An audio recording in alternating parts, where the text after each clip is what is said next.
hello. Hello. We are here at Chuquicamata, and I have Osvaldo with me. He is from the university in Antofagasta, and this here is one of the largest mines in the world, actually, and certainly the largest mine in Chile, I understand. Yeah, it is. And this is the largest open pit mine that has ever been created by man. Yeah, it's huge. I mean, to just imagine the dimension. One of the closer cities here is Calama, and the open pit it's the same size of the city. Whoa. City which live over 200,000 people. So, it's huge. Just It's imagine kilometers the in dimension. scale, isn't it? Yes. Yeah, it is. Wow, and people here call it Chuqui. I Yeah. understand in, Yeah. in a kind of nice way. What does Chuqui mean? Yeah, well, Chuquicamata comes from the first native people, the Chugos. I see. And the Chugos, they were the first people that worked with copper. So Chuquicamata means land of the Chugos. So I we see. are, in their land. We're in the land of the first copper people. Yes. So this is really interesting, wonderful. And well, tell me a little bit about it. Is it one single deposit or is it several deposits that are worked Yeah, here? it's a multiple deposit with at least 4 different deposits. Three porphyries and one is an exotic deposit. Yeah, which was made for the erosion of the main porphyry and then deposit farther of the porphyry.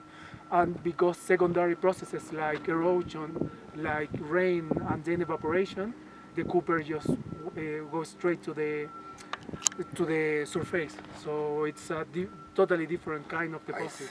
I see. So there's 3 primary deposits, Yes. and then there's a secondary secondary deposit, one. which is probably slightly different in its nature, and Yeah. therefore requires probably slightly different types of working. Yes, but still the percentage of copper is incredibly high. It's really high. I see, probably secondary concentration Yes. even. I see, probably by erosion, as you say, and Yes. other processes.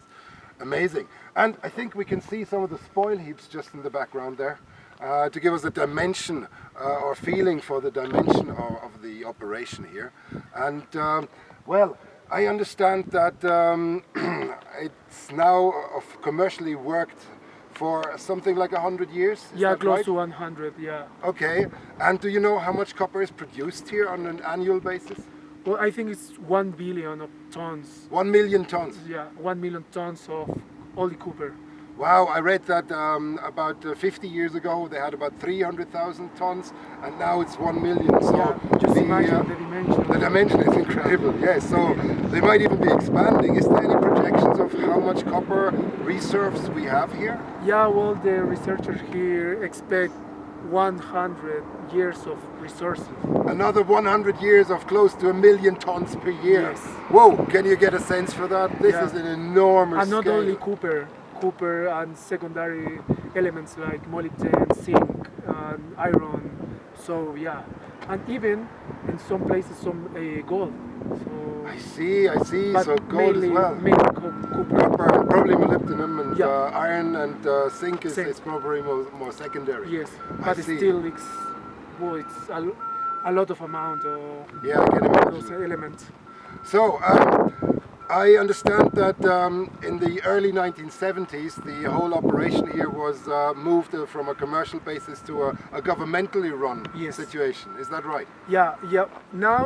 Right now it's not 1% Chilean, and it's not part, of course, of the government, but most of the 50%, I think, over 60% is Chilean. 60% are run, Yes. owned by the government, and Yes. then there's some private and commercial private investments. companies, Yeah, yes. I see. Wow, this is very a big scale operation and probably a huge economic resource for the country. Yeah, it is. Amazing.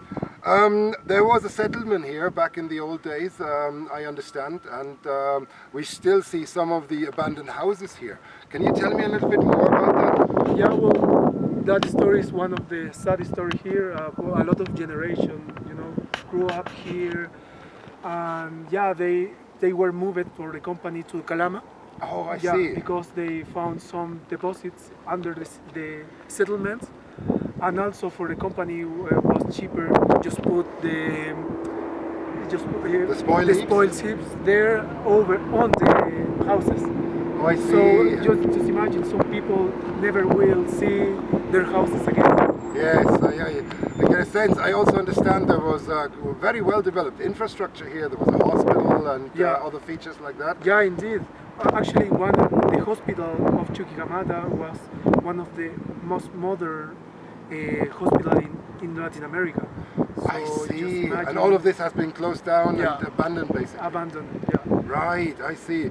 It's very intriguing because it reminds me of Kiruna, the mining town in northern Sweden, because part of the city there has to be abandoned right now as well because the mine is creeping under the settlement. Okay. And this seems to be a common feature in large operations like that. And let me stress, Kiruna is also governmentally run by a big company that is owned largely by the government. So I can see that sometimes economic interests are outweighing the local interests, and I think one has to think of the greater good for the nation rather than the individual interest by private people who live in the area.